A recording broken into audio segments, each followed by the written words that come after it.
Takariva mody masoandro, tahaka ny piasa rehetra mody ariva, amonjy ny toeram-ponenany ihany koa ity tovolahy ity. Ny mampiavaka azy, bisikileta no entiny. Atsandoha tampianaka. Tena ampiasaina bisikileta zany etiky mivarotra mandeha ohatran'izao. Fitaovam-piasana, lalana 20 kilometatra raha kely indrindra no vitany anatin'ny tontolo andro iray. Fampihenana ny fandaniana, manoloana ny fisonitry ny saran-dalana tsy ankiato amin'ny ankapobeny no manosika ny olona hiverina ampiasa indray ny bisikileta ho fitaovam-piasana. Ny tômôbilina miakatra amin'ny frein dia hitanao zany le frein zany ilana amin'ity bisikileta ity.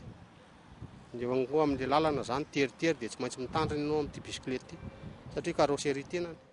Bisikileta manala ny fahasahiranana ho an'ny maro, saingy nanjary manelingelina ny fifamoivoizana amin'ny ankapobeny. Ny antony, ny tsy fahaizan'ny ankamaroan'ny mpitondra azy ny lalàna amin'ny fifamoivoizana.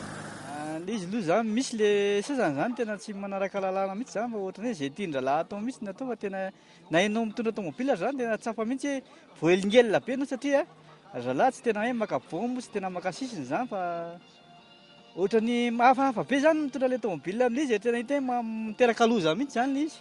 Tena manelingelina mihitsy reny sady tsy mahalala code de la route mihitsy le rony.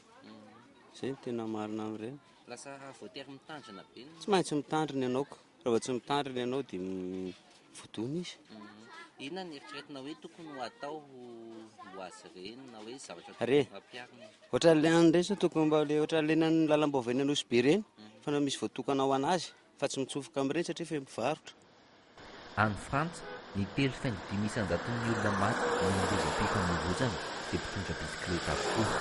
Ny valo amin'izy ireo dia lehilahy. Eto amintsika, tsy misy ny antontanisa mazava, saingy fantatra fa isan'ny mahafaty olona betsaka ny lozam-pifamoivoizana mahakasika ny bisikileta.